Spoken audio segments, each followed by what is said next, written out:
헨리 다이크의 소설 또 다른 동방박사라고 하는 책이 있습니다. 이 책의 주인공은 알타반입니다.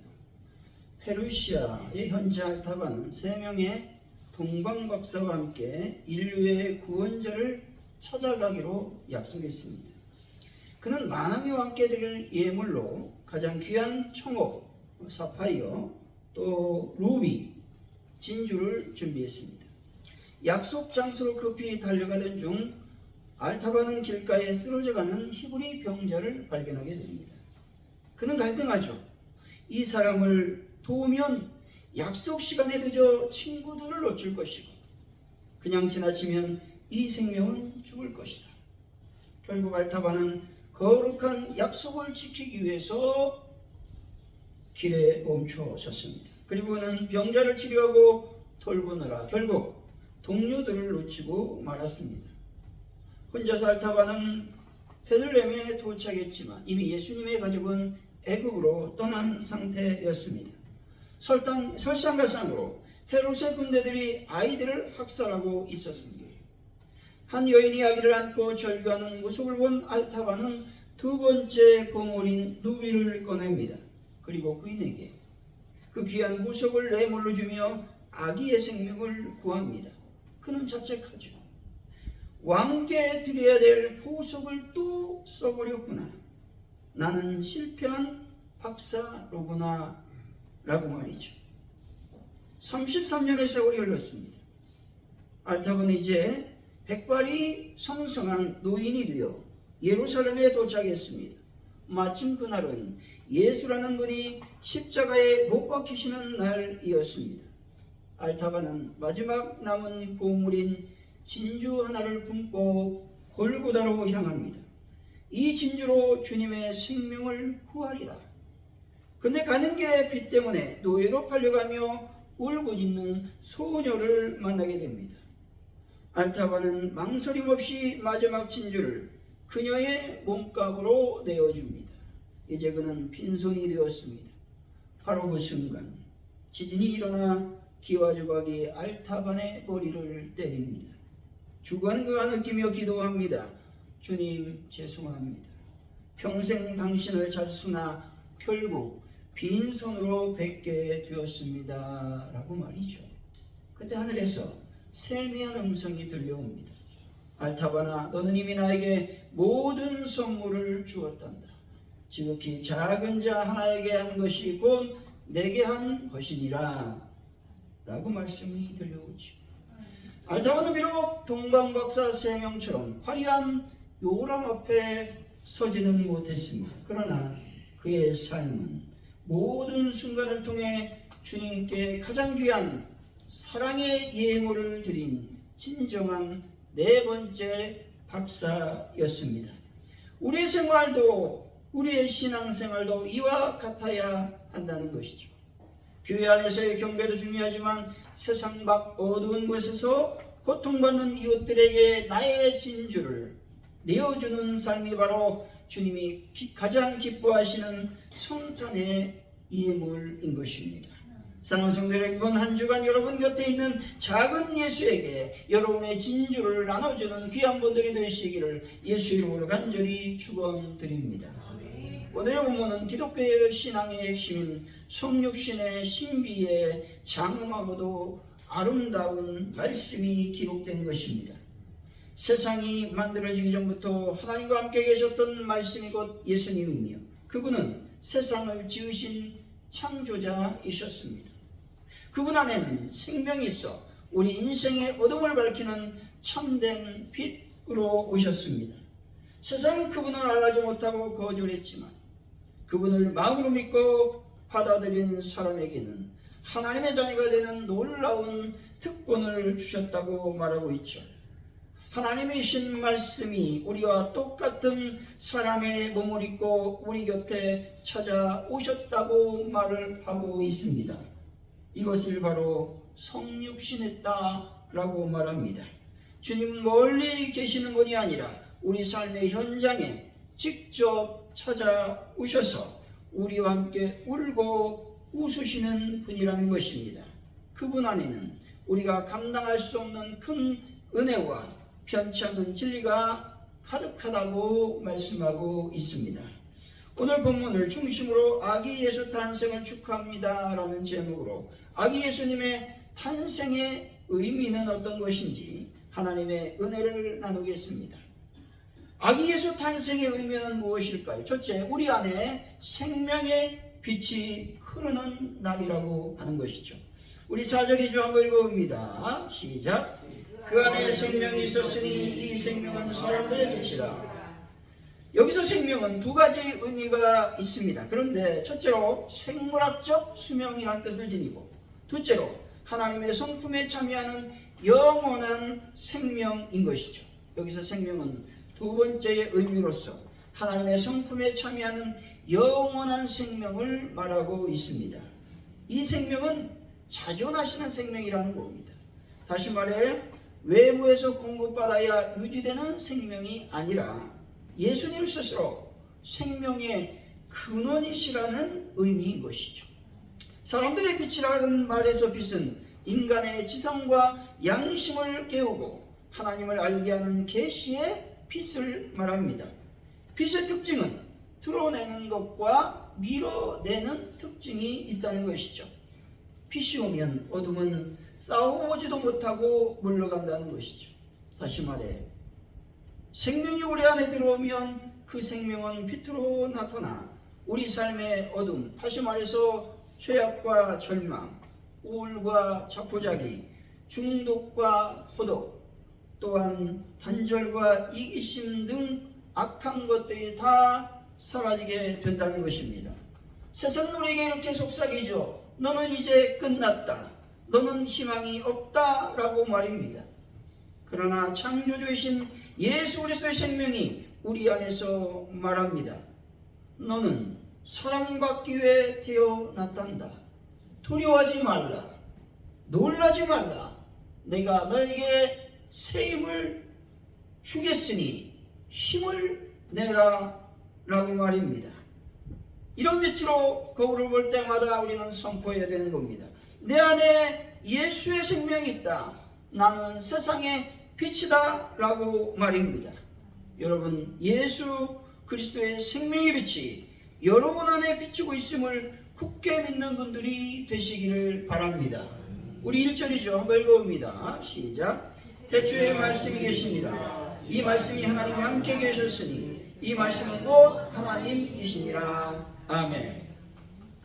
여기서 태초라는 말은 단순히 시간의 시작점이 아니라 만물이 생겨나기 전에 영원한 시간을 의미합니다.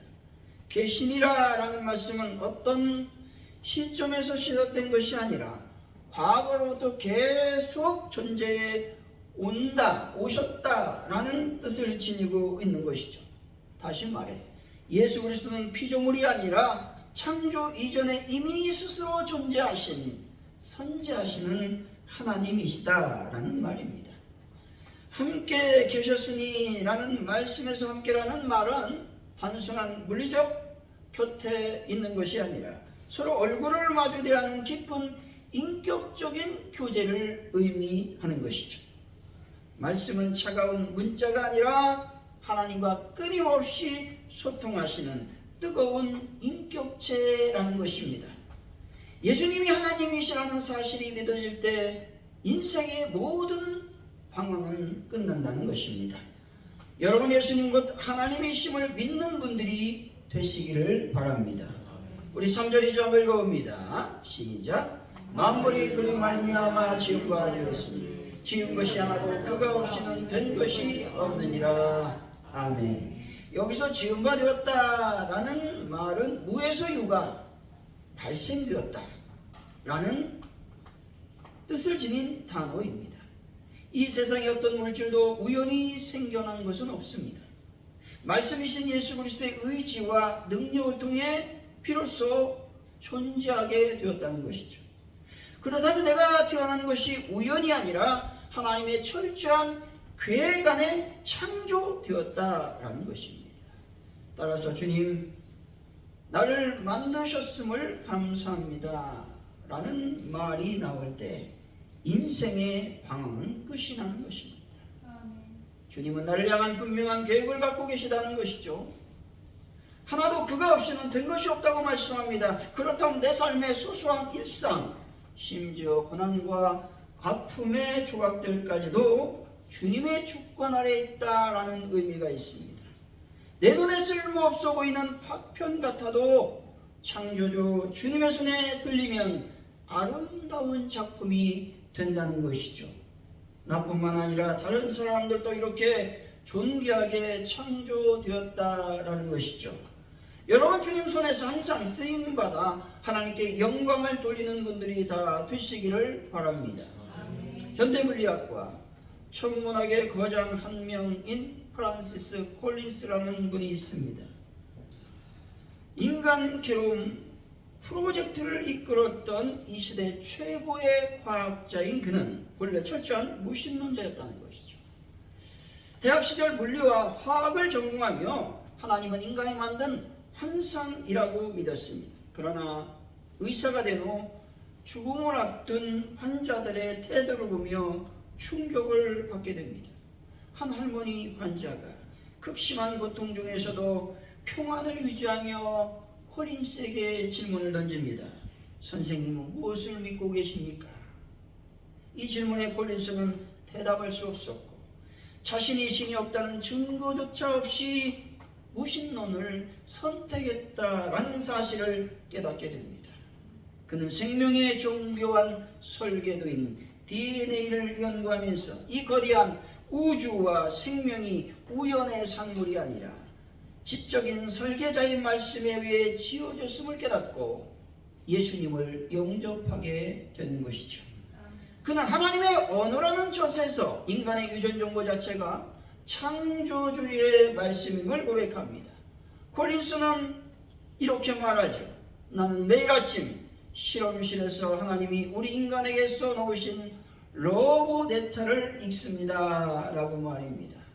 세상은 우연히 우리가 태어났다고 말하지만 당대 최고의 과학자는 우리 몸의 설계도 자체가 하나님의 증거라고 외치고 있습니다. 여러분, 무엇을 하든 어디에 있든 살아계신 하나님의 증거를 경험하는 분들이 되시기를 바랍니다. 시편 33편 6절이죠. 여호와의 말씀으로 하늘이 지음이 되었으며 그 만상을 그의 입기운으로 이루었도다 말씀합니다. 우리 인생이 우연히 던져진 존재가 아니라 창조주의 정교한 계획과 말씀 속에 지어졌다라는 말입니다. 이것은 우리에게 존재의 목적을 부여하고 있다는 것이죠. 여러분들의 삶이 무의미해 보일 때 생명의 근원이신 말씀 앞으로 돌아가시기를 바랍니다. 사랑하는 성도 여러분, 하나님께서 여러분들을 지으셨기 때문에 주님 안에서 항상 생명을 소유하시고 여러분들의 인생을 아름다운 작품을 조각해 나가는 분들이 되시기를 예수 이름으로 간절히 축원드립니다. 아기에서 탄생의 의미는 무엇일까요? 둘째, 구원의 역사가 일어나는 날이라고 말씀합니다. 12절이죠. 한번 읽어봅니다. 시작. 영접하는 자 곧 그 이름을 믿는 자들에게는 하나님의 자녀가 되는 권세를 주셨으니 아멘. 여기서 영접하는 자라는 말은 단순히 손님을 맞이하는 정도가 아니라 적극적으로 취하다, 자기 것으로 받아들이다 라는 의미입니다. 다시 말해 그리스도를 내 인생의 주권자와 주인으로 인정하고 내 삶의 중심에 모셔드리는 결단적인 행동을 의미한다는 것이죠. 믿는 이란 말은 지적인 동의를 넘어 나의 전 존재를 예수 그리스도의 인격 안으로 던져놓는 전인격적인 일치 내지는 합의를 의미합니다. 다시 말해 예수 이름을 믿는다는 것은 그분의 태속적인 죽음과 부활 그리고 그분의 통치권을 전적으로 신뢰한다라는 말입니다. 권세라는 말은 단순한 힘이 아니라 자격 혹은 합법적인 권리를 의미하는 단어입니다. 하나님의 자녀가 된다는 것은 우리가 노력해서 얻는 결과, 성취가 아니라 하나님께서 공식적으로 부여하신 특권적인 지위라는 말입니다. 다시 말해 하나님께서 우리를 자기 가문의 양자로 법적으로 입적을 시켰다라는 말이죠. 하나님의 자녀가 되는 권세를 얻었다는 것은 하나님의 구원의 역사에 들어가게 되었다라는 의미가 있죠. 다시 말해 예수님이 되면 죄 가운데 죽을 수밖에 없었던 우리의 영혼이 영원한 생명을 얻고 천국에 들어갈 수 있다라는 말씀이라는 것이죠. 여러분, 예수님을 주인으로 모셔드렸으니 이제 이 예수님께서 여러분의 왕이심을 선포하는 분들이 되시기를 바랍니다. 요즘 스마트폰을 갖고 있지 않는 사람은 거의 없을 것입니다. 그래서 스마트폰이 자신의 인생을 기록하는 저장고가 되었고 또 지금은 보물 창고가 되었습니다. 그런데 인터넷과 스마트폰에서 은행 거래를 하려면 무엇이 필요할까요? 공인인증서, 어떻든 인증을 해야 됩니다. 인증을 할 때 필요한 것은 비밀번호라는 것이죠. 공인인증서와 비밀번호를 알지 못하면 나의 통장에 몇 조가 들어가 있어도 찾을 수가 없습니다.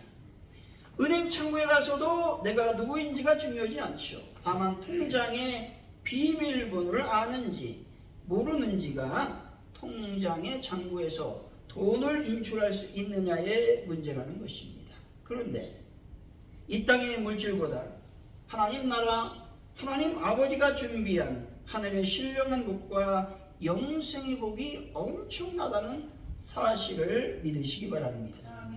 많은 사람들이 이 복을 얻기 위해서 자기만의 비밀번호를 입력한다는 것이죠. 어떤 이들은 도덕이라는 번호를 누릅니다. 얘기하죠. 잘못 입력했습니다.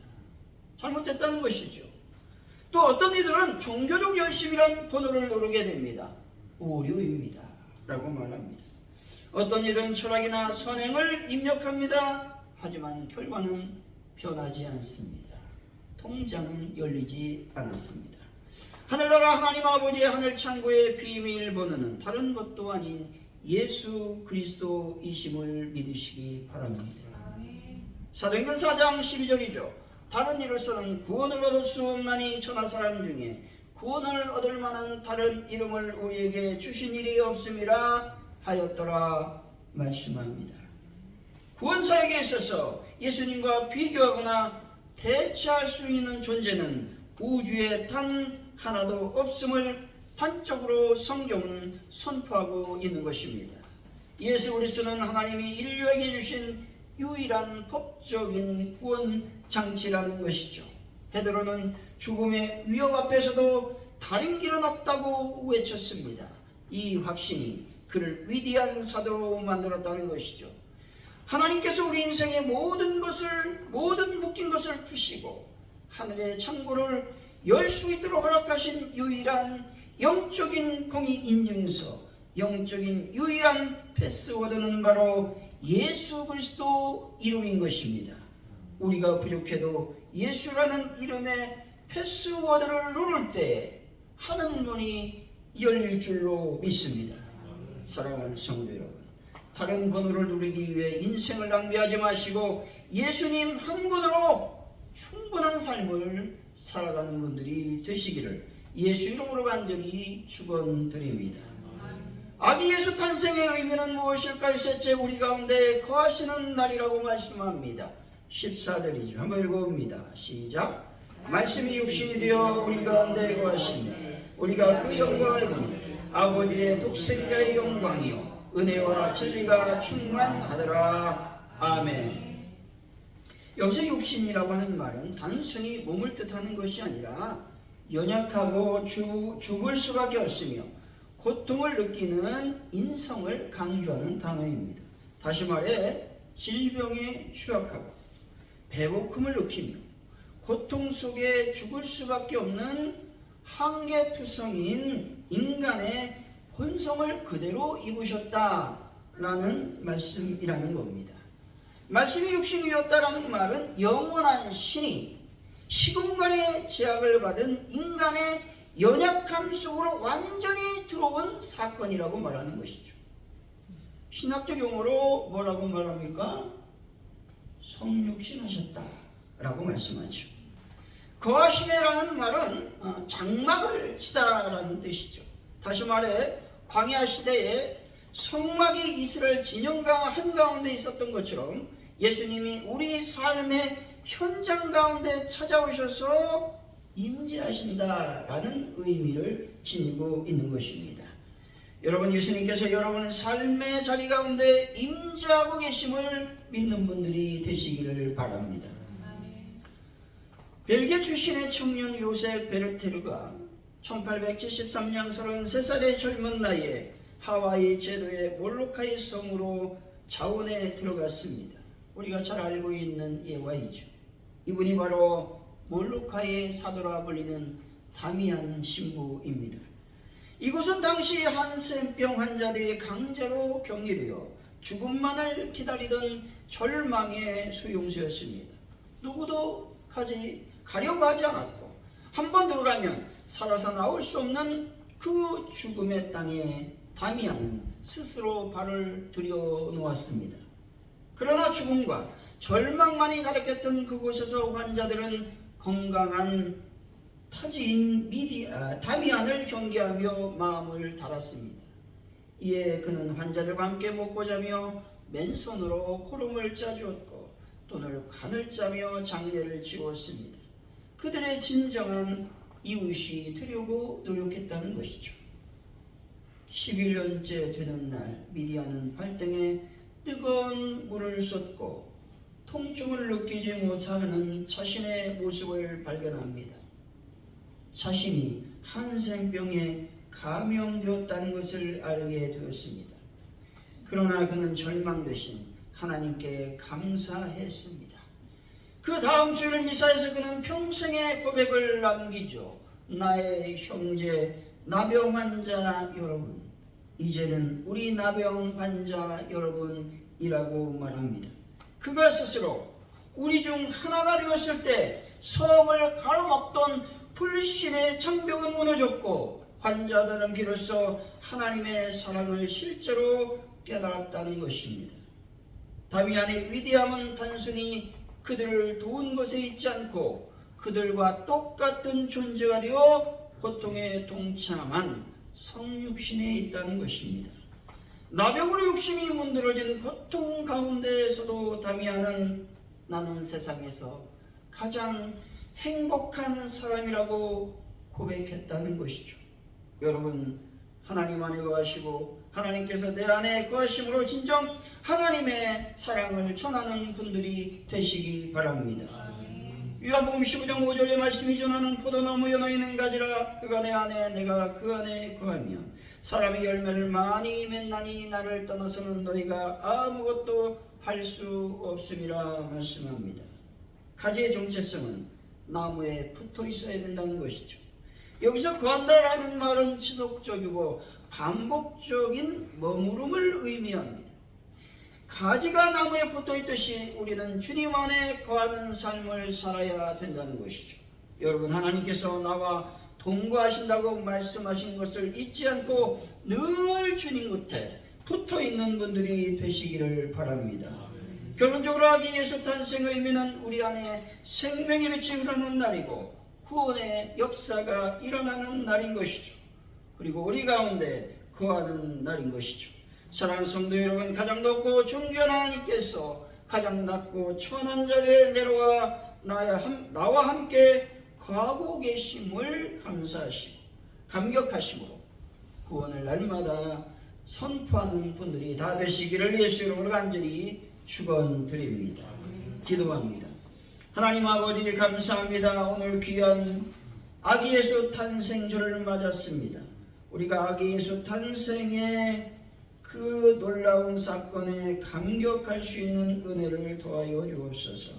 하나님 아버지, 우리 인생의 생명의 빛이 흘렀고 구원의 역사가 일어났습니다. 또 우리 안에 하나님이 거하시는 놀라운 날임을 날마다 선포하는 저희들의 삶이 되게 하여 주옵소서. 감사합니다. 예수님의 이름으로 기도하옵나이다. 아멘.